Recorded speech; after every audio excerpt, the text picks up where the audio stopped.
진짜 잘 오셨습니다. 자, 오늘 우리 요한복음과 함께 걷는 10주 파트 3의 오늘 세 번째 시간인데요. 요한복음 13장 1절에서 11절 말씀을 제가 강의하면서 보도록 하고 이 말씀들 중심으로 해서 끝까지 사랑하시니라. 따라합시다. 하나님은 나를 끝까지 사랑하신다. 아멘. 끝까지 사랑하시니라. 이런 제목으로 말씀을 나눌 텐데 우리 성경 한번 공부해 보면서 나누도록 하겠습니다. 1절 말씀 한번 보도록 하겠습니다. 1절 시작. 유월절 전에 예수께서 자기가 세상을 떠나 아버지께로 돌아가실 때가 이른 줄 아시고 세상에 있는 사람들을 사랑하시되 끝까지 사랑하시니라. 자, 지금 이제 예수님이 십자가에 달리시기 위해서 계속 나오는 절기가 있다면 그게 바로 유월절이거든요. 유월절 하면 꼭 생각나는 한 가지가 있다면 우리가 꼭 생각해야 되는 거, 희생제물. 희생제물. 이스라엘 백성들이 출애굽할 때 희생제물은 뭐였어요? 무엇을 잡아서 그 피를 문설주와 좌우 임방에 바르라? 어린 양. 어린 양, 흠없고 순결한 어린 양을 잡아서 그 문설주와 좌우 임방에 바르면 그날 밤에 죽음의 천사, 심판의 천사가 내려왔다가 그 집을 넘어간다. 넘어가는 걸 한자로 유월이라고 하거든요. 그래서 이스라엘 백성들이 우리에게 죽음이 넘어갔다, 심판이 넘어갔다, 그것을 지키는 절기가 유월절이에요. 근데 한 번의 유월절이 있었지만 인생들은 계속 죄를 짓고 있으니까 이 죄 짓는 사람은 또 이 죄를 씻음 받지 못하면 또 지옥에 갈 수밖에 없는 그런 존재가 되니까 이것에 대해서 인생들도 노력하지만 도저히 노력으로 안 된다는 걸 하나님도 아시고 인생들도 알아요. 그래서 하나님께서 고민에 빠지죠. 이스라엘 백성들이 끝까지 하나님을 배반하고 자꾸 우상 숭배하니까 하나님께서 침묵기에 들어갑니다. 어쩌면 그것이 신구약 중간기라고 할 수 있어요. 말라기 선지자가 마지막 선포하고 나서 330년 동안의 그 신구약 중간기 사이에 아무 예언이 없어요. 아무 선포가 없어요. 근데 그 순간을 많은 신학자들 이렇게 얘기합니다. 하나님의 고뇌의 시간이라고. 어떻게 할까? 내가 택한 내 백성들 어떻게 할까? 그 고뇌하던 하나님이 그 고뇌의 시간 터널을 지나면서 최종 결정을 내린 게 뭐예요? 그것이 바로 예수 그리스도. 근데 예수 그리스도를 이 땅에 보내시는데 예수 그리스도를 이 땅에 보내셔서 어떻게 하려고 보내신 거예요? 많은 아기는 축복받기 위해 태어나지만 예수님은 어떻게 하기 위해 태어나신 거예요? 태어날 때부터? 아기 때는 사랑받았겠지만 축복받았겠지만 너무 이쁘다 예수와 너무 예쁘다 그랬겠지만 예수님은 정확히 얘기하면 죽기 위해 태어났단 말이에요. 무엇으로 죽기 위해? 모든 인류의 죄를 대속할 어린 양으로 죽기 위해. 그래서 모든 인생들에게 전부 다 임할 수밖에 없는, 이 땅에 죄 없는 사람은 없고 죄의 싹은 사망이고 결국엔 모든 사람이 심판에 이르게 되는데 그 모든 사람이 임하는 심판을 넘어가게 하기 위해서 예수 그리스도가 유월절에 어린 양으로 직접 오셔서 모든 인생들을 위해서 돌아가시잖아요. 그래서 십자가 사건 그때 절기가 유월절이에요. 공교롭게도 유월절에 예수님께서 돌아가셨어요. 자, 근데 유월절 전에 그 다음 뭐라고 써 있어요? 예수께서 자기가 세상을 떠나 아버지께로 돌아갈 때가 이른 줄, 그 다음에 세 글자 뭐라고 써 있어요? 아시고. 자, 예수님은 아셨대요. 여러분, 내일을 아십니까? 우리 팀장님이신데 팀장님이 언제 권사님 되실지 아세요? 내가 언제 권사가 될지도 모르고 또 내가 언제 어떤 일을 경험하게 될지도 모르고 저기 있는 성전이 어떻게 세워져 갈지 우린 몰라요. 물론 설계도가 있지만 어떤 교회가 앞으로 세워져 갈지 몰라요. 근데 이상한 거는 그 근처만 지나가면 감격이 돼요. 저만 그런가요? 그 근처만 지나가면 뭔가 감격이 돼요. 제 신세가 그래서 그런지 모르겠어요. 모든 짐을 짊어지고 가고 있으니까. 아무튼 그 옆에만 지나가면 괜히 막 이렇게 뭔가 울컥하고 감격이 있고, 또 저희 그 성전 부지가 이렇게 라베니체 끝에 있어가지고 라베니체 쪽에서 이렇게 오다가, 저는 이제 성호스타 사는데 그쪽에 라베니체를 관통하는 다리가 있거든요. 그 다리 중간에 딱 올라가가지고 저희 성전 쪽을 딱 바라보잖아요. 저녁 7시죠. 어떤 줄 아십니까? 붉은 노을이 교회를 덮고 있어요. 붉은 노을이 쫙 덮여가지고 교회를 덮고 있는 그 광경이 와, 성령의 임재하심처럼 느껴지고 하나님의 영광이 이렇게 드리어 있는 것처럼 느껴지니까 감격이 되는 거예요. 아무튼 그래도 그럼에도 불구하고 주는 교회가 언제 입당할지, 내지는 주는 교회가 앞으로 어떻게 세워져 갈지 몰라요. 우리 뒤에서 지금 계신 제일 뒷줄에 계신 남자분 세 분이 계신데 저 세 분이 전부 다 어떤 선교사가 될지 아무도 몰라요. 어떤 주의 종이 될지 아무도 모르는 거예요. 그러니까 우린 몰라요, 내일에 대해서. 그런데 예수님은 뭐라고요? 아셨대요. 여러분 생각해 보세요. 우리가 만약에 꿈을 꿨는데 내가 꿈속에 로또 복권 당첨이 된 거죠. 근데 그걸 꿈이 맞는 꿈이라고 생각해 봐요.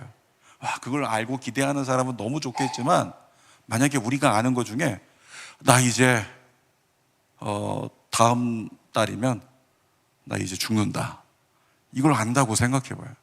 그 마음 심정이 어떨까요? 근데 예수님은 그걸 아셨다는 거예요. 내가 세상을 떠날 때가 됐다, 아버지께로 돌아갈 때가 됐다. 근데 예수님은 세상을 떠나라고 이렇게 써 있는데요, 이 떠나에 쓰인 그 헬라어가 뭐냐면 메타바이노라는 단어거든요. 이 메타바이노는 어떤 의미를 가지고 있냐면 이 떠나다는 메타바이노, 그것은 A라는 장소에 있었던 사람이 전혀 다른 B라는 장소로 옮겨가는 거, 그게 메타다이노예요.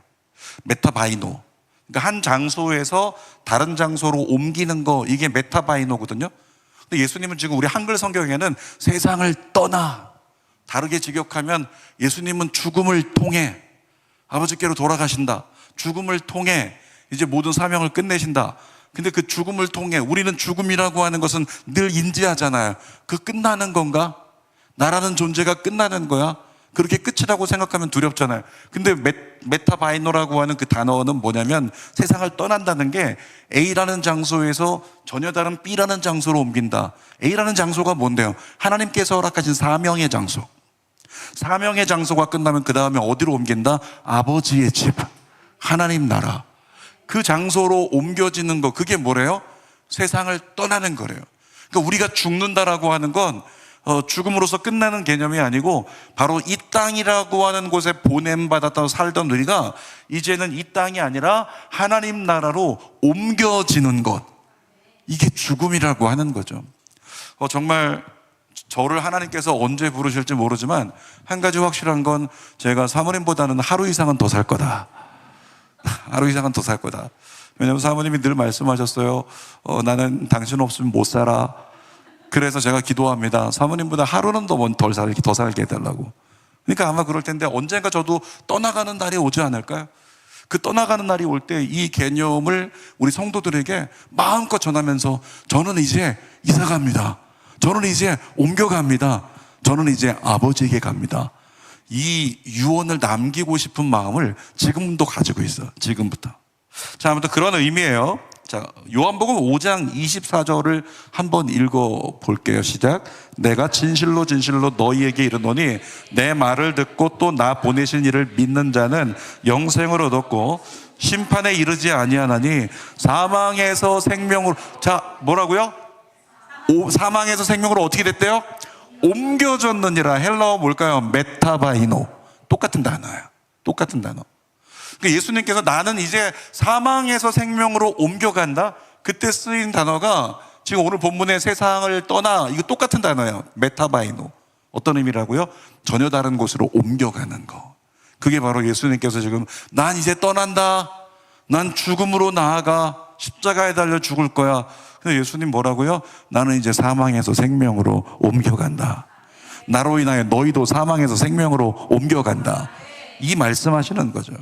그러니까 예수님의 죽음은 십자가에서 그냥 비참하게 끝난 것 같지만 그 죽음은 패배가 아니라 완성의 죽음이었던 거죠. 하나님 나라로 가는 길을 활짝 열어놓는 그 목적이 예수님의 어떤 사명적 길이었는데, 예수님께서 십자가에서 죽으심으로 말미암아 하나님 나라로 옮겨졌을 때 모든 인생들이 예수 그리스도를 통해, 길이신 예수님을 통해 하나님 나라로 옮겨갈 수 있는 길이 열렸으니 예수님의 사명은 완성된 거죠. 자, 그 다음에 마지막에 뭐라고 써 있었냐면 끝 1절 다시 한번 보여주실래요? 1절. 네, 마지막에 뭐라고 써 있어요? 끝까지 사랑하시니라. 끝까지 사랑하신다라고 하는데 여기서 끝까지라고 하는 단어가 어떤 의미를 가지고 있냐면 텔로스라고 하는 단어가 쓰여가지고 그냥 끝이라고만 생각했는데 목적이라는 단어의 의미가 있어요. 목적. 다시 말하면 예수님께서 인생들을, 자기 사람들을 사랑하시는데 목적이 달성될 때까지 사랑하신다는 거예요. 예수님이 우리 집사님을 향한 목적이 뭘까요? 집사님이 진짜 더 멋진 권사가 되고 더 멋진 그리스도인이 되고 부유한 자가 되고 막 그걸 원하실까? 예수님의 목적은 그게 아니에요. 예수님 목적은 그 장례 때마다 얘기하잖아요. 요한복음 14장의 1절에서 3절에 그 3절 보면 나 있는 곳에 너희도 있게 하리라. 예수님 목적은 그거예요. 우리가 하나님 나라 온전히 들어가는 거. 예수님 목적은 이건데, 그러니까 예수님이 자기 사람들을 끝까지 사랑하신다는 게 어떤 개념이냐면 네가 하나님 나라에 온전히 들어갈 때까지 너 사랑할 거야. 널 지켜줄 거야. 근데 때로 우리가 어떨 때가 있어요. 때로 우리가 주님을 떠나잖아요. 주님을 배신하고 주님의 뜻에 합당하지 못한 삶을 살아가기도 하고 갑자기 튀어나오기도 하고 이런 삶을 우리가 살아가잖아요. 그죠? 전혀 예기치 못한 삶을 살아가는데 기억하세요. 나는 온전히 신실하지 못해서 때로는 방황하기도 하고 때로는 주님의 기대에 못 미치기도 하고 때로는 누군가에게 상처를 주기도 하고 그런 삶을 살아갈 수 있음에도 불구하고 예수님이 날 사랑하신대. 이유가 뭐냐면 아직 하나님 나라에 안 들어갔거든. 내가 온전히 하나님 나라 들어갈 때까지 예수님은 우리를 그 목적이 달성될 때까지 계속 사랑하신다는 거예요. 우리를 다시 돌이켜서 우리를 다시 건지셔서 하나님 나라 온전히 들어갈 수 있도록. 여러분, 그러므로 우리가 때로 방황할 수 있는데 방황할 때 깨닫고 돌아설 수 있는 은혜의 기회가 바로 오늘 이 말씀이라고 생각해요. 주님은 다시 또 내가 오늘이라도 내가 주님을 향해 나아갈 때, 주님을 부를 때 주님은 날 받아주실 거야. 따라할까요? 주님은 지금도 날 받아주신다. 아멘. 주님은 언제든지 받아주신다는 거예요. 구원의 목적을 이룰 때까지. 자, 베드로가요, 예수님의 수제자였잖아요. 뭐 주는 교회로 얘기하면 베드로는 누굴까요? 주는 교회로 얘기하면 여기 대표로 앉아 계신 이렇게 중직이시겠죠. 주는 교회에서 베드로 같으면 수제자. 그러면 야, 예수님을 제일 잘 따르는 교회에서는 중직이라고, 뭐 장로님 이렇게 얘기할 수 있잖아요. 우리 여기 김장로님. 네, 아멘. 김장로님. 입에 딱 붙네요. 김장로님. 네.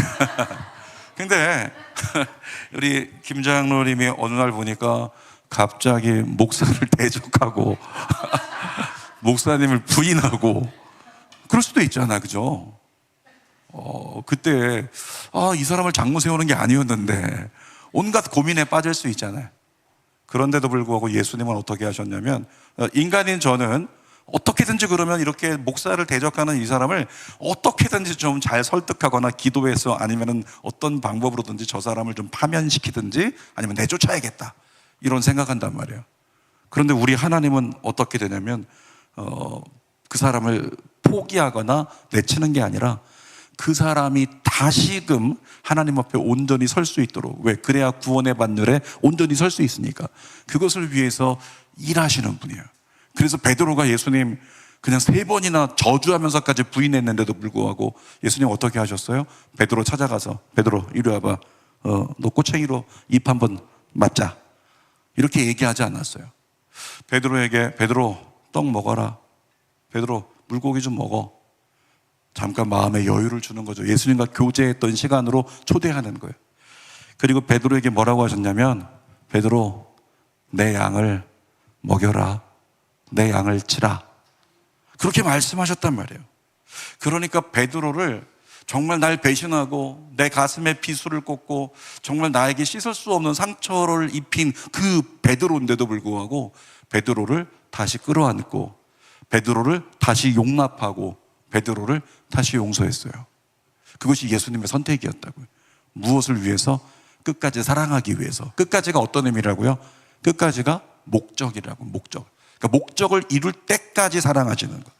그러니까 베드로가 정말로 하나님 나라 온전히 들어갈 때까지 사랑하기 위해서 오늘 베드로가 모자라지만, 오늘 베드로가 부족하지만 그를 심판하는 게 아니라, 그를 비판하는 게 아니라, 정죄하는 게 아니라 뭐 했다고요? 그를 또 용서하시고 또 용납하시고 그리고 안아주시는 거. 이것이 인생들을 향한 예수님의 사랑이십니다. 우리가 그 하나님을 온전히 믿어야 주님께로 돌아갈 수 있는 용기가 있겠죠. 자, 여러분, 이런 사실을 한번 얘기해 볼게요. 자, 하나님을 얘기하고 인생들을 얘기할 때, 자, 하나님은 존귀하신 분이에요. 존귀하신 분. 그런데 하나님의 형상을 닮아 만든 인간도 성경을 보니까 뭐라고 얘기하냐면 똑같이 존귀한 자다, 이렇게 얘기를 합니다. 똑같이 하나님도 존귀하신 분이고 인생도 존귀하신 분. 옆에 사람에게 얘기해 줍시다. 존귀하신 분이십니다. 좀 믿어보세요. 존귀하신 분이라고. 자, 그런데 하나님은 존귀하신 분인데 인생과 다른 점이 있어요. 하나님은 변함이 없어요. 변함이 없으시단 말이에요. 조금 이따 우리 찬송 부르겠지만, 변함없으신, 거짓 없으신. 하나님은 변함이 없어요. 그래서 하나님의 어떤 변함 없으심을 우리가 세 글자로 찬양 중에 많이 부른다면 신실함. 변함이 없는 거예요. 근데 인생들은 어때요? 어떻습니까? 변한다니까요. 인생은 변한단 말이에요.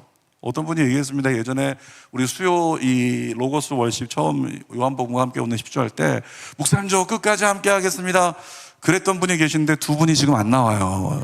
변했어요. 인생들은 변한다니까요. 약속을 못 지켜요. 약속을. 그동안 저에게 주는 교회에서 14년 동안 지금 오면서 많은 성도들이 많은 약속을 했어요. 목사님 저 이렇게 할 거예요, 저렇게 할 거예요. 안 되더라는 거예요. 제가 그 이유를 어디서 알았냐면, 그런 거에 대해서 상처를 받고 마음이 상하고 이러지 않게 된 이유가 하늘보다 그랬어요. 하늘에서 뭐 봤을까요? 하늘을 뭐 봤을까요? 끼르끼르끼르끼르. 뭐 봤을까요? 하늘에서 뭐 봤을까요? 예? 그 뭐죠? 뭐 기러기 같은 철새 있잖아요. 철새들이 날아가는데 철새들의 원칙이 있죠. 앞장선 새가요, 몇 킬로인지 정확히 나오지 않는데 뭐 4km인가 날아가는 새도 있다 그러더라고요. 근데 어떤 새는 4km 못 날아가고요, 1km만 날아간대요. 그러니까 앞에 뒤에 있던 애가 올라와가지고 자리를 바꿔서 이제 내가 제일 앞에서 날개짓 할게 막 이러면, 얘가 날개짓 하는 동안에 상승 기류가 생기잖아요. 뒤에 있는 애들은 힘을 조금만 써도 막 괜찮으니까 잠깐 쉬는 거예요. 앞에 있는 애는 죽는 거죠. 근데 얘가 계속 끝까지 완주할 때까지 혼자 앞에 있지 않더라는 거예요. 어떤 애는 4km, 어떤 애는 1km. 여러분 잘 기억하세요? 예를 들어서 우리 여기 우리 유치부 부감님, 유부감님 유치부 부감 지금 뭐 장기 집권하고 있어요. 아무도 들어갈 수가 없어요. 장기 집권. 주님 오실 때까지 장기 집권. 그래야 될 것 같아. 근데 그렇게 오랫동안 섬기는 사람이 있는가 하면, 누군가는 1년 섬겼는데 1년 섬기고 바톤을 터치래요. 그때 인생들은 생각할 수 있어요. 저분 조금 더 한 2년 3년 봉사해야 되는 거 아니야? 왜 1년 만에 저렇게 됐을까? 생각하면 안 된다는 거죠. 하나님의 뜻 가운데서 누군가는 4년이 될 수도 있고 10년이 될 수도 있어요. 근데 누군가는 1년이 될 수도 있단 말이에요. 그러니까 기러기를 보면서 결국에는 한 마리의 기러기가 처음부터 끝까지 앞장서가는 기러기가 없더라는 거야. 반드시 때가 되면 바뀐다는 거예요. 이거예요. 교회에서 주류를 이루는, 지금 여기 갑자기 지금 들어오네, 이런 애들 막 교회에서 지금 주류를 이룰 거 아니에요, 그죠? 주류잖아, 주류. 이런 애들, 저 뒤에 갑자기 와 있는 애들, 이런 애들 교회 주류가 될 거 아니에요, 그죠? 근데 얘네들이 교회 주류가 됐다고 해서 나중에 얘네들이 뭐 20대 지나서 30대 되고 계속 교회 주류가 돼서 쭉쭉쭉 올라가서 뭐 장로가 되기까지, 뭐 목사가 되기까지 계속 한 길로만 가겠습니까? 어느 날 없어진다니까? 없어질 거예요. 둘 다 반드시 없어질 거예요. 왜냐면 군대 가야 되니까 없어지겠지. 근데 그거예요. 그렇게 열심히 하던 분이 어느 날은 없어진단 말이야.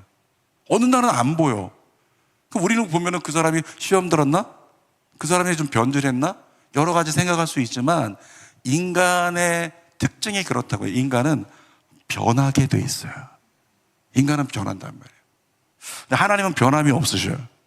뿐만 아니라 인생들은 하나님은 변함이 없으신 하나님이라서 하나님의 사랑을 헤세드라고 얘기하죠. 헤세드. 어떤 의미인지 아시죠? 끝없는 긍휼, 끝없는 성실, 변하지 않는다는 얘기잖아요. 신실하신 하나님. 근데 인생들은 계속 변한단 말이에요. 하나님의 사랑을 헤세드라고 얘기할 때 우리 하나님의 사랑은 특징이 있어요. 영원한 이타주의예요. 영원한 이타주의. 근데 인생들은 어떻습니까? 인생들은 처음에는 은혜 있을 때는 섬깁니다. 은혜 있을 땐 사랑합니다. 은혜 떨어지면 어떻게 해요? 나밖에 없어. 은혜 없으면 이기심. 자기 생각만 옳다. 이기심. 이게 인간이란 말이에요. 그러니까 하나님의 형상을 똑같이 가지고 똑같이 존귀함을 받은 사람이지만 하나님은 변함없으신데 인생들은 변하고, 또 하나님은 영원히 우리를 사랑하시는 그 사랑으로 우리를 향한 이타주의로 늘 우리를 품어주시는데, 인생들은 어느 순간이 되면 이기심이 생겨가지고 내 기득권 무시당하지 않고 싶고 내 권리 찾고 싶고, 이것이 인생들의 동일한 모습이라고 하는 거죠. 자, 2절 말씀 한번 읽어볼게요. 2절 시작. 마귀가 벌써 시몬의 아들 가룟 유다의 마음에 예수를 팔려는 생각을 넣었더라. 자, 여러분 보세요. 사람이라고 하는 존재가 있는데요, 사람이라고 하는 존재를 보통 이야기하기를 세 가지로 구성됐다라고 얘기해요. 영과 혼과 몸으로. 이렇게 제가 쓰다 보니까 옆으로 뉘어놨네. 알아서 보십시오. 영혼 육으로, 영혼 몸으로 육으로, 그렇게 구성된 것을 인간이라고 얘기해요. 자, 영이라고 하는 공간이 우리 안에 있는데, 이 영이라는 공간은 우리가 예수 그리스도를 영접하는 순간에요, 성령께서 내주하셔요. 이전에는 죄가, 사탄이 우리를 지배했었다면 예수 그리스도를 구주로 영접한 순간 하나님께서, 하나님의 성령이 우리 영 안에 내주하신다고. 근데 우리 안에 성령이 내주하시는 게 어떻게 알아요? 어떻게 알겠어요? 자, 계란이 있어요. 이거 계란이라고 생각하고 이 안에 병아리 있어요? 병아리 있는 거 어떻게 알겠어요? 병아리 있는 거 모르잖아요. 얘가 깨고 나올 때까지는 모르죠. 그러니까 우리가, 성령께서 우리 안에 내주하시는데, 어느 날 내가 교회 갔어요. 교회 가서 예수 그리스도를 영접했어요. 그랬더니 목사님이 얘기하는 겁니다. 이제 당신 안에 주님이 내주하셨습니다. 성령님 내주하셨어요. 난 달라진 게 아무것도 없는데. 자, 하나님이 우리 안에 계시지만 마치 그 계란 안에 병아리가 들어있는데 아직 깨고 나오지 않아서 증명되지 않은 것처럼, 하나님이 우리 안에 내주하시지만 내주하시는 성령을 우리가 경험하지 못할 때가 있어요. 근데 어느 순간에 병아리가 껍질을 깨고 나오는 순간에 이 안에 병아리 있었구나 얘기하는 것처럼 우리도 그런 순간을 맞이한다는 거예요. 내 안에 계신 성령께서 어느 순간에 내 속사람을 만지기 시작하면서 내 속사람 안에서 성령께서 움직이기 시작하며, 어느 날 나도 모르게 갑자기 예배드리다가 기도하다가 눈물이 팍 터져요. 눈물이 팍 터지는 순간, 그 순간이 어떤 순간인지 아세요? 내 안에 계신 성령께서 나라고 하는 자아를 깨고 다시 자신을 드러내시는 순간이에요. 나도 모르게 막 기도하고 있는데 어디 갔어요? 이게 안 보이네. 요번에도 보니까 우리 청년들 중에서 수련회 갔다가 수련회에서 방언 받은 애가 있다고 하더라고요. 방언 못했었는데, 방언을 아직 주시지 않았는데, 기도하다가 갑자기 나의 자아를 깨뜨리고 내가 전혀 알지 못하는 언어가 탁 나와버렸어요. 그 순간에 뭘 깨달아요? 내 안에 계신 성령께서 내 안에서 역사하고 계신다는 증거가 되는 거죠. 오늘 예배 이따 드리면서 말씀을 들을 때든지 아니면 기도할 때든지 그 순간에 갑자기 내 안에서 이전에 경험하지 못했던 어떤 뜨거움이 내 속에서 터져 나온다? 그 순간 뭐라고요? 내 안에 계신 성령을 체험하는 시간이 되는 거죠. 자, 그런 역사가 있기를 우리가 주님 앞에서 기다리는 건데, 아무튼 영과 몸과 이렇게 혼으로 이렇게 이루어져 있는 인간인데, 사탄이 역사할 수 있는 공간이 있어요. 사탄은 영을 공격하지 못합니다. 우리가 영이 공격당하면 우리의 구원은 흔들릴 거예요. 근데 영은 공격할 수가 없어요. 사탄이 공격할 수 있는 건 뭐냐면 혼과, 마음이라고 칭할 수 있는 혼과, 그리고 우리의 몸, 육이라고 하는 몸을 공격할 수 있는 거죠. 그래서 마음이 뭐예요? 마음이 죄를 져. 마음으로 살인하고 싶은 생각, 마음으로 미워하는 생각, 분노하는 생각, 정죄하는 생각, 이런 생각들이 마음에서 막 일어날 때 우리의 마음으로 하나님의 뜻과 상관없는 죄를 짓는단 말이에요. 그리고 나서 어떻게 돼요? 우리의 몸이 죄를 짓죠. 누군가 저기 내 마음대로 안 따라주는 사람이 있으면 한 대 때려주고 싶다, 그런 마음이 있을 때 어때요? 이 마음이 혼 속에서 움직여요. 그 마음 가진 것만으로도 그 사람을 때린 거야. 근데 어느 순간에 진짜 기회를 따라가지고 내가 손을 들어서 그 사람을 딱 때렸다. 내 몸이 죄를 짓는 거죠. 이것이 우리 안에서 드러나는 어떤 죄의 영역에서 영향을 받는 공간이 바로 혼과 몸이라고 하는 건데, 2절에 뭐라고 써 있냐면 가룟 유다의 마음에 예수를 팔려는 생각을 어떻게 했대요? 넣었대요. 사탄이 예수를 팔려는 생각을 집어넣었다는 거예요. 나는 하나님의 사람이라서 전혀 예수를 팔 생각도 없고 부인할 생각도 없고 하는데, 어느 순간에 나도 모르게 무엇이 생기는가? 내 마음에 균열이 생기죠. 이걸 성경은 틈이라고 얘기하고 있어요. 마귀로 틈타지 못하게 하라. 예수께서 말씀하셨죠. 마귀로 틈을 타지 못하게 하라. 분명히 말씀했는데 살다 보면 마음에 틈이 생겨요. 어느 순간에 틈이 생긴다고. 근데 지금 누가 예수를 팔려는 생각이 누구에게 들어왔어요? 2절에 가룟 유다에게. 가룟 유다는 누군데? 예수님의 제자 중에서 회계를 맡고 있던 사람. 근데 가룟 유다 마음 가운데 단순히 그가 돈에 욕심이 있어가지고 그래서 그런 게 아니고요. 가룟 유다는 이런 사람이에요. 내가 기대했던 메시아, 정말 우리를 로마의 압제에서 해방시켜줄 메시아, 그걸 기대했단 말이에요. 기대했는데 예수님은 그런 예수님이 아니었어요. 우리를 해방시켜줄 분이 아니었어요. 그래서 우리가 기대하던 사람은 이 사람이 아니구나. 정말 이 사람은 메시아가, 우리가 기대하던 메시아가 아니구나. 우리를 해방시켜줄 수 있는 지도자가 아니구나 라는 생각으로 그에 대한 의심을 가지면서, 그 의심이 뭐가 됐어요? 틈이 된 거예요. 그때부터 시작해서 예수 그리스도를 위하는 삶이 아니라 예수 그리스도가 목적의 어떤 삶의 목적에서 차선으로 밀려버린 거죠. 그래서 유대인들의 얘기를 듣고 바리새인들의 얘기를 들으면서 예수를 팔아 넘길 수 있다면 너에게 이런 유익을 주겠다라는 이야기를 듣고 그것이 머릿속에서 떠나지 않다가 사탄이 어느 순간에 예수를 팔려는 생각을 집어넣었다는 거예요. 무엇 때문에? 의심 때문에. 따라합시다. 내 안에 의심은 떠나갈지어다. 여러분, 마귀로 틈을 타지 못하게 하세요. 제가 이렇게 얘기할 수 있습니다. 마귀가 틈을 타는 건 우리의 마음에 있는 감정이라고 하는 영역이에요. 여러분, 감정이라고 하는 것은 이렇게 얘기할게요. 자, 감정은 하나님의 은혜로 충만할 때요, 감정은 이렇게 두꺼운 벽을 형성하고 있어요. 우리 안에서, 나라는 사람 안에서 감정은 두꺼운 벽을 형성하면서 하나님이 내 안에 내주하시면서 이 주님과 교제하면서 너무 좋아, 너무 행복해 라고 하면서 예배 잘 드리고 말씀 잘 읽고 열심히 하나님 앞에 기도하고, 그 인간의 감정이 내 속사람을 침해하지 않도록 두꺼운 벽을 형성하고 있다고요. 근데 어느 순간에 내가 말씀을 놓쳐요. 어느 순간에 기도를 놓쳐요. 어느 순간에 하나님 앞에 믿음의 고백 아멘을 놓쳐요. 어느 순간에 감사를 놓쳐요. 어느 순간에 어떤 하나님과 멀어질 수 있는 상황들이 주어져요. 그것은 우리에게 있어서 어떤 시험 때문일 수도 있고 유혹 때문일 수도 있고 하겠지만, 중요한 건 하나님을 놓치면서 어떻게 돼요? 이 감정의 벽이 약해져요. 감정의 벽이 약해지다가, 이게 안 지워지는 불편이구나. 감정의 벽이 어느 순간에 굉장히 약해져가지고 조금만 건드려도 시험 들어. 조금만 건드려도 상처받고, 이런 때가 온다는 거예요. 그거 되게 위기예요.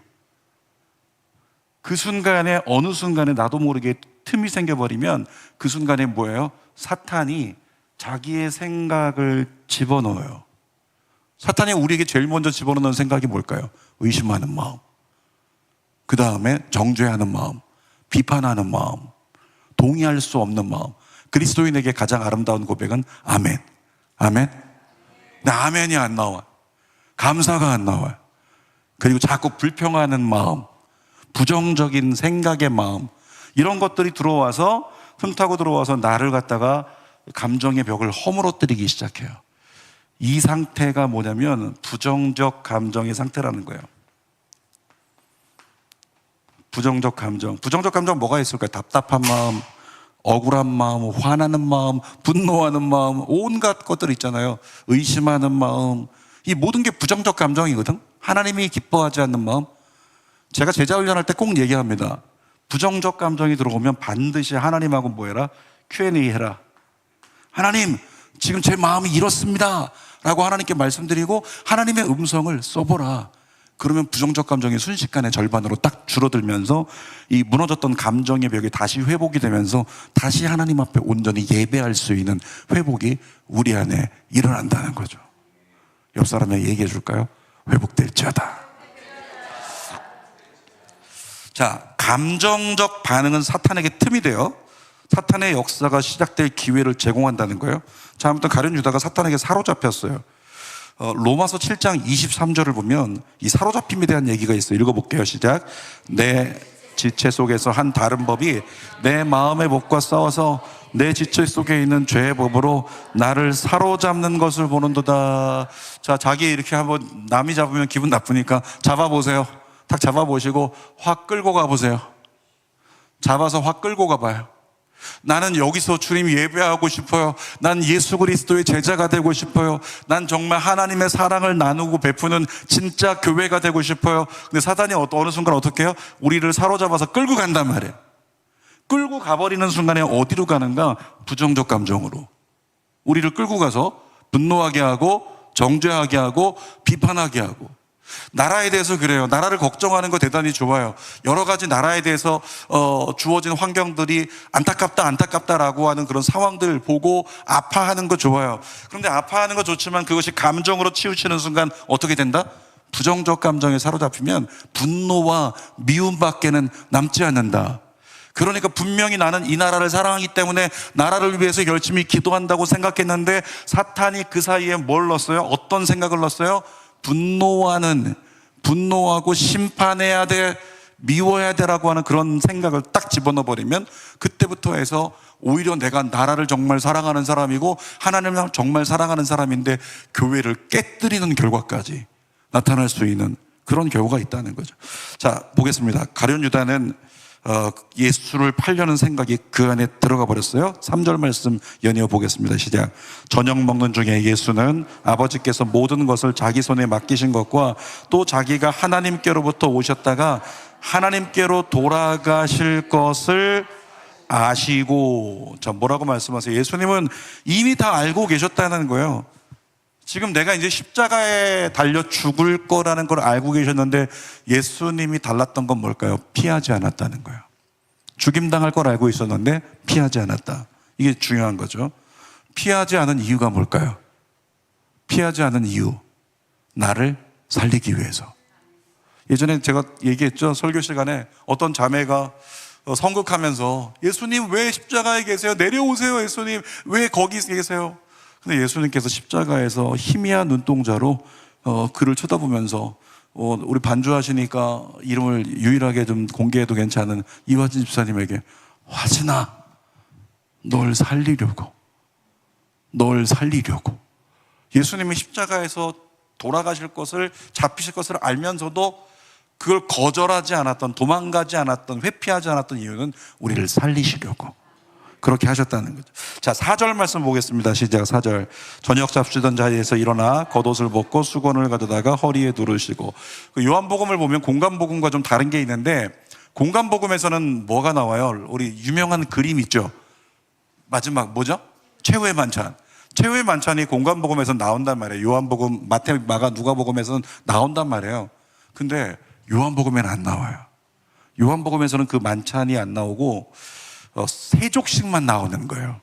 자, 근데 4절 다시 보면 예수께서 잡히시던 자리에서 일어나 겉옷을 벗고 라고 써 있죠. 겉옷을 벗고 수건을 가져다가 허리에 두르셨대요. 근데 이 겉옷을 벗는 것을 그 벗고라고 하는 단어에 디템이라고 하는 헬라어가 쓰였는데요. 그 의미가 뭐냐면 내려놓다, 이런 의미예요. 자, 보세요. 예수님께서 겉옷을 입고 계셨어요, 이제까지. 근데 그 겉옷을 벗어가지고 옆에다 내려놓으셨대요. 겉옷을 내려놓는 거예요. 근데 그 단어가 똑같이 어떤 성경 구절에 쓰였냐면 요한복음 10장 11절이거든요. 읽어보겠습니다. 나는 선한 목자라. 선한 목자는 양들을 위하여 목숨을 버리거니와. 이 버리거니와에도 헬라어가 디테미. 그러니까 목숨을 나는 버린다와 겉옷을 벗는다가 같은 의미라는 거예요. 마지막에 예수님께서 유월절을 지키기 위해 마지막 사명을 완수하기 위해 겉옷을 벗는 그 순간이 마치 목숨을 버리는 것과 똑같은 단어의 의미가 쓰였다라고 하는 거죠. 그래서 지금 우리가 읽었던 본문에서 예수님께서 겉옷을 벗는 장면은요, 정말 예수님의 구원을 위한 구속사적 행위였다라고 이렇게 우리가 이야기를 합니다. 구속사적으로 구원을 위해서 당신의 겉옷을 벗으신 거예요. 마지막 이따 나오겠지만 예수님이 우리에게 너도 겉옷 좀 벗을래? 이렇게 말씀하실 거예요. 우리가 입고 있는 난 이게 맞아, 나의 자존심, 주님은 그 겉옷을 벗으라고 우리에게 말씀하신다고. 저 5절 말씀 읽어보겠습니다. 시작. 이에 대야에 물을 떠서 제자들의 발을 씻으시고 그 두르신 수건으로 닦기를 시작하여. 아까도 얘기했지만 공관복음에서는 최후의 만찬을 강조하고 성찬만 강조를 굉장히 많이 했는데, 오랜 시간이 지나서 80년 만에 쓰인 요한복음에서는 세족식을 강조했어요. 그러니까 요한복음에서는 예수 그리스도께서 이 땅에 오신 목적, 그것에 대해서 정확히 우리 그리스도인들이 어떤 삶을 살아야 되는가, 그걸 정확하게 가르쳐 주시는 것 같아요. 기독교의 본질적 가치는 뭐냐면 누군가의 더러움을 씻어주는 것, 이것이 기독교의 본질적인 가치라는 거예요. 예수님이 제자들의 그 더러워진 발을 씻겨주시면서 기독교의 본질적 가치가 이거야. 나중에 다음에 나오겠지만, 야, 너희도 서로 발을 씻어줘야 된다. 너희도 서로 발을 씻어줘야 돼. 예수님 이 말씀하세요. 여러분, 우리는 뭐 세조식 지금 한다고 꺼내면 부끄러워 이러겠지만, 그래도 세조식 한다면 신발 벗고 양말 벗어서 내놓을 수 있잖아요. 중동에선 다르거든요. 중동 사람들은 뭐 신고 다니냐면 팔레스타인 지역에서 쪼리 신고 다닌단 말이에요. 그러니까 발이 새카맣고 거기다 낙타 그 거시기만 뭐 온갖 것들이 뭉쳐져가지고 발이 정말 더러운 거예요. 그래서 손님이 오면은 종들이 나가서 손님의 발을 씻겨주는 것, 그것이 관례였단 말이에요. 근데 그 일을 누가 하셨다고요? 예수님께서 하셨다는 거예요. 자, 들어온 사람의 발을 씻겨주셨어요. 그 발이 어떤 상태인데, 조금 이따 얘기하겠지만 더러운 상태, 누군가의 더러움을 씻어주신 예수님이 말씀하시는 거죠. 너도 그렇게 했으면 좋겠어? 많은 사람들의 더러움을 만날 때가 있어요. 내가 생각하기에 저 사람은 이건 진짜 아니라고 생각하는 더러움들이 있단 말이에요. 주님 뭐라고요? 그걸 네가 씻어줬으면 좋겠어 라고 말씀하신다는 거죠. 6절 말씀 읽어볼게요. 6절. 시몬 베드로, 잘 배우지를 못했는데 성격은 불 같아요. 불 같은 베드로가 어떻게 반응하나 봅시다. 시작. 시몬 베드로에게 이르시니 베드로가 이르되 주여, 주께서 내 발을 씻으시나이까? 예를 들어 이런 겁니다. 우리 만약에 단기 선교를 갔어요. 여기 앞에 있는 김 장로님, 갑자기 단기 선교 같이 갔는데 김 장로님한테 얘기하는 거죠. 장로님 얼마나 피곤하세요? 장로님 일로 오세요. 제가 발 닦아 드릴게요. 그럼 어떻게 반응하실까요? 보통 일반적으로는 목사님 좋습니다. 목사님 닦아주니까 좋네, 이렇게 할까요? 그게 아니겠죠. 무슨 목사님이 제 발을 닦아주세요, 저희가 닦아드릴게요. 보통 일반적으로 그렇게 반응하지 않나요? 안 합니다. 안 해요. 포기할게요. 자, 우리 여행 가면 보통 코스 중에서요, 저녁에 마사지 받잖아요. 발 마사지를 받거나 뭐 이렇게 패키지 마사지를 받는 경우가 있단 말이에요. 왜냐면 우리가 인간으로서 여행하면서 많이 걷고 돌아다니다가 너무 고단한데 마사지 받으면 괜찮은 거예요. 풀어줄 수 있는 시간이죠. 근데 이렇게 한번 생각해 볼 수 있어요. 예수님이 제자들의 그 발을, 더러워진 발을 직접 씻어주시는 그 장면 속에 죄의 짐을 짊어지고 가는 그 인생들의 고단함을 씻어주고 싶은 예수님. 제가 이 준비하다가 그 기도했잖아요. 하나님, 오늘 수요 로고스 워십에 나오는 성도들은 오늘 예배드리고 가면 고단함이 풀리게 하여 주옵소서. 물론 여러분의 지금 표정은 더 고단해지는 것 같은 그런 분들도 계시지만 고단함이 풀어졌으면 좋겠다. 아무튼 베드로가 얘기하는 거예요. 아니, 주님이신데 내 발을 씻기세요? 말도 안 되는 얘기죠. 주님, 전 납득할 수 없습니다. 베드로는 있는 그대로 그냥 반응하는 거예요. 아니, 스승이신데 왜 제자의 발을 씻기세요? 주는교회에서 제가 이렇게 했단 말이죠. 파트타임 우리 전도사, 김찬호 전사님이 있을 때, 예전에 김찬호 전사님이 설교를 해야 되는데 그날 찬양까지 다 맡기는 것이 좀 불편할 수도 있어서 찬양 인도를 제가 했어요. 제가 하고 났는데 저도 좀 약간 느낌이 낯설긴 하더라고요. 파트타임 전도사가 찬양 인도하는, 설교를 하는데 담임 목사가 찬양 인도를 했으니까 앞에서. 근데 그리고 나서 하나님께서 제게 주셨던 마음이 뭐냐면 잘했다는 마음을 주시더라고요. 그게 예배하는 거야, 이런 마음을 주시더라고요. 여러분은 별로 감동이 없네요. 네, 저는 굉장히 감동이 있었는데 뭐냐면 그 순간에 내가 담임 목사인데 내가 무슨 자막을 해, 내가 담임 목사인데 내가 무슨 찬양 인도를 해, 이것이 아니라 그 순간에 내가 할 수 있는 역할로 주님을 높이는 거, 그것이 예배다. 만약에 여기 우리 신학생이 와 있네, 그죠? 신학생이 나와서 강의할 수 있어요. 그 강의하는데 제가 뒤에서 막 칠판 닦고 옮겨주고 그럴 수 있어요. 왜? 그것이 주님을 향한 예배의 과정 속에 있는 거라면 그 모든 것이 예배일 수 있으니까 주님의 영광을 위해 쓰임받는 것에 감사하잖아요. 제가 수요일날 어쨌든 이 강의다 보니까 신경을 좀 많이 쓰고 막 그래야 되는데, 지난주에 콜링을 받았어요. 지난주에 우리 수요 찬양팀에게 콜링을 받았습니다. 목사님이 기타를 연주해 줬으면 좋겠습니다. 그래서 지난주에 나와서 이제 기타를 여기서 막 연주하고 올라왔는데 헉헉거리는 이 헉헉거림이 줄어들지 않더라고요. 지난주에 영상 봤어요. 그 모니터링을 했습니다. 헛소리 굉장히 많이 했더라고요. 정신이 없어서. 근데 오늘도 기타 연주를 열심히 했어요. 더군다나 제가 제일 어려워하는 찬양이 반드시 내가 너를, 그건데 반드시 내가 너를 축복하리라. 이 기타 연주해 보신 분들은 알아요. 코드가 정말 거지 같아요. 내가 작곡했으면 그렇게 안 했을 텐데. 그러니까 그거 하려면 이거 왔다 갔다 하느라고 또 하이 코드를 잡아야 되는데 힘들어. 와, 뭐 윤도현 목사님은 늘 기타 연주하니까 괜찮겠지만 저는 가끔 연주하니까 힘들다는 거예요. 그거 연주하고 났더니 멘탈이 나갔어. 그래서 저기서 커피 한 모금 마시고 올라왔는데도 정신이 없는 거예요. 자, 그러면서 생각하는 거죠. 내가 이거까지 해야 되나 싶은데 뭐라고요? 예배를 위해서 기타를 연주할 수 있는 은사를 너에게 주셨잖아. 찬양할 수 있는 은사를 너에게 주셨잖아. 쓰임받으니 얼마나 감사해. 아멘. 그와 같은 마음을 우리 모두가 가질 필요가 있다는 거죠. 자, 7절 말씀 읽어보겠습니다. 7절 시작. 예수께서 대답하여 이르시되 내가 하는 것을 내가 지금은 알지 못하나 이후에는 알리라. 자, 지금은 너 모를 거야. 지금 왜 내가 너의 발을 씻겨주는지 나중에는 알게 된대요. 여러분, 우리의 삶에 적용해 본다면 이렇게 생각할 수 있어요. 지금 왜 주님이 이런 일을 시키시지? 지금 왜 내가 직분을 맡아야 되고, 지금 왜 내가 여기에 순종해야 되고, 지금 내가 왜 내 자존심을 내려놔야 되고, 지금 내가 왜 양보해야 되는데 잘 모를 때가 있어요. 근데 성경은 늘 말씀하세요. 원수를 사랑하라.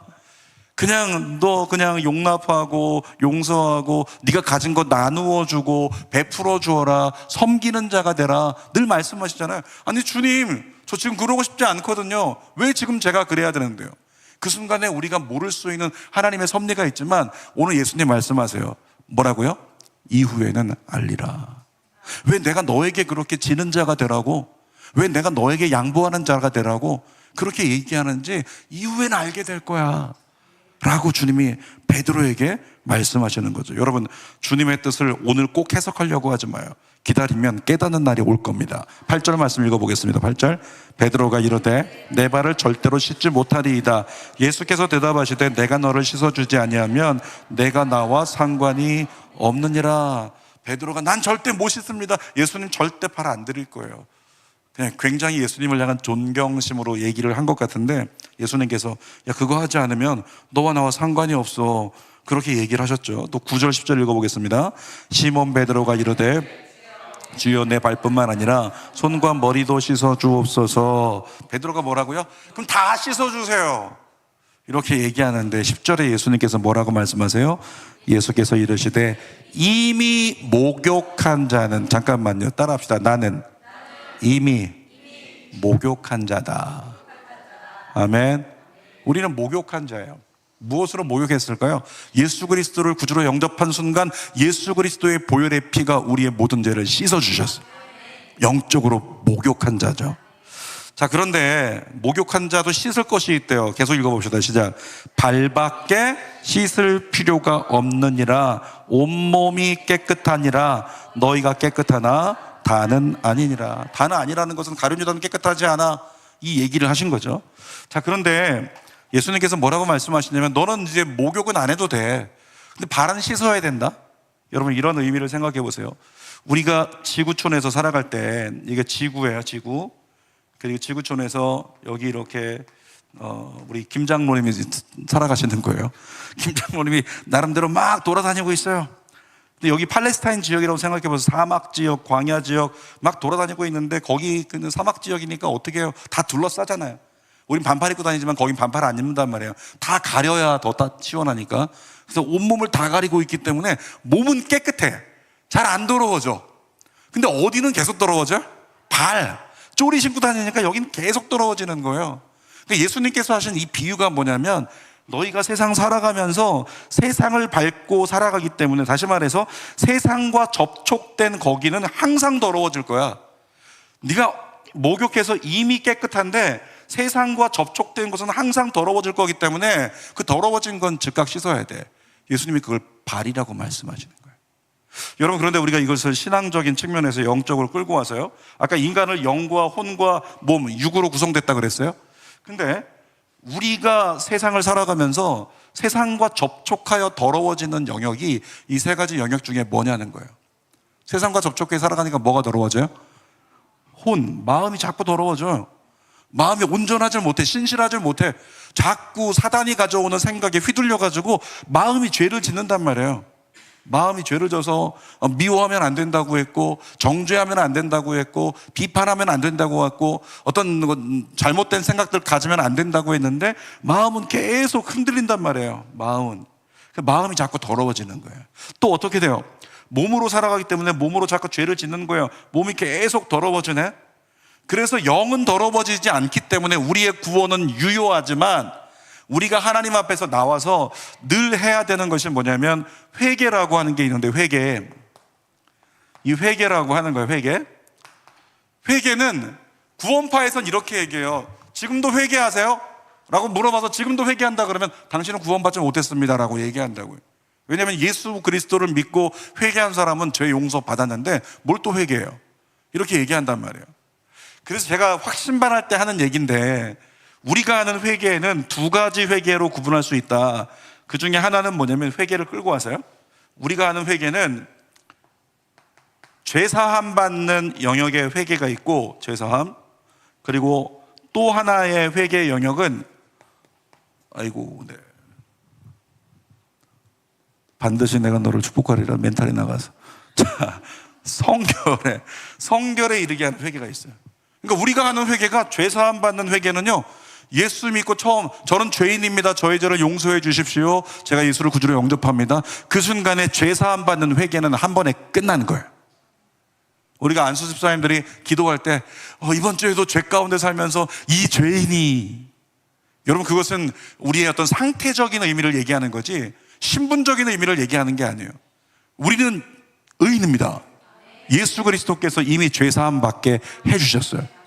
그런데도 불구하고 우리가 어때요? 세상 살아가면서 자꾸 마음이 더러워져, 몸이 자꾸 더러워지고 몸으로 자꾸 죄를 짓는 거예요. 그래서 이걸 뭐 해야 된다? 예수 그리스도 앞에 나와서 이 발을 씻으라고, 세상 접촉해 있는 걸 자꾸 씻으라고 말씀하신 그 말씀 따라 우리도 씻어내야 돼요. 그때 하는 게 뭐다? 성결에 이르게 하는 회개를 한다고요. 하나님, 이번 주에도 죄로 말미암아 나 더러워졌어요. 내가 더러워진 걸 깨끗이 씻어주세요. 다시 주님 더 예배할 수 있도록. 이것이 지금 이제 우리가 하는 구원받은 자의 회개인 거죠. 자, 가룟 유다에게 예수님은 중요한 것은요, 가룟 유다, 넌 빠져. 너 마음 어떤지 다 알고 있어. 너 마음에 안 들거든? 빠져. 예수님 이렇게 하지 않았어요. 어떻게 하셨어요? 가룟 유다도 씻어주셨어요. 이게 뭐냐면, 예수님은 모든 영혼이 하나님 나라에 이르는 구원받기를 원하는 그 목적, 그것이 예수님의 목적이었기 때문에 아까 오늘 제목이기도 하지만 뭐라고요? 끝까지 사랑하시니라. 끝까지 사랑하신 예수님은 그 사랑이, 끝까지라는 단어가 목적이라는 의미가 있다 그랬잖아요. 그러니까 구원받을 수 있게 하는 것이 목적이기 때문에 구원받을 때까지 사랑하시는 거예요. 그래서 가룟 유다도 그 마지막에도 사랑해 주시는 거예요. 제가 목사로 있다 보니까요, 별걸 다 당해요. 진짜 주는교회에서 그나마 괜찮은 주는교회인데도 불구하고 정말 많은 일들을 경험했던 것 같아요. 그래도 감사하게 하나님이 제 마음 가운데 똑같이 분노하지 않는 마음을 주셔서 잘 극복해서 나온 것 같아요.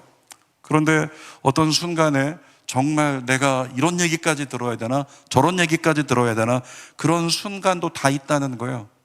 근데 하나님 앞에 나와서 기도하면, 명단 보고 기도하면 그 대상자, 나에게 몹쓸 말을 했던 성도, 그분, 지금 뭐 주는 게 없지만 그런 분의 이름이 딱 지나갈 때 마음이 탁 걸리면서 그분을 위해 기도가 나오더라고요. 기도하는 순간에는 그 이름이 긍휼히 여겨져요. 나중에 알았어요. 그 긍휼한 마음이 사랑이라는 걸. 여러분 안에 그 사랑이 싹트기를 축복합니다. 예수님이 그거예요. 가룟 유다가 예수님을 지금 이미 팔려고 생각을 다 결정했고, 그 어떤 그림에 보면은 가룟 유다가 이런 그림이 있어요. 여기 성만찬 막 하고 있는데 다들 예수님께 예수님 이러고 있는데, 가룟 유다는 잘 보세요. 여기 상입니다. 여기서 예수님 이러고 있는 그림이 있어요. 이게 뭐예요? 나갈 준비하고 있는 거예요. 난 나가야지. 그런 그림이 있다니까, 성만찬 그림 중에서. 그러니까 그걸 예수님 다 아시는데도 불구하고 넌 날 팔려고 결정했지, 넌 날 죽일 거지. 근데도 그에게 똑같이 세족시켜 주세요. 똑같이 발을 씻어 주세요. 이것이 그 영혼을 향한 끝없는 예수님의 사랑이라는 거죠. 우리 안에 그 사랑이 우리 안에도 누려지기를 축복합니다. 그 사랑을 구할 수 있기를 축복합니다. 예수님의 사랑 기도하겠습니다.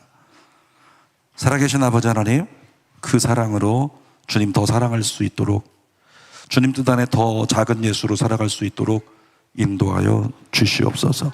예수님의 이름으로 기도드립니다. 아멘.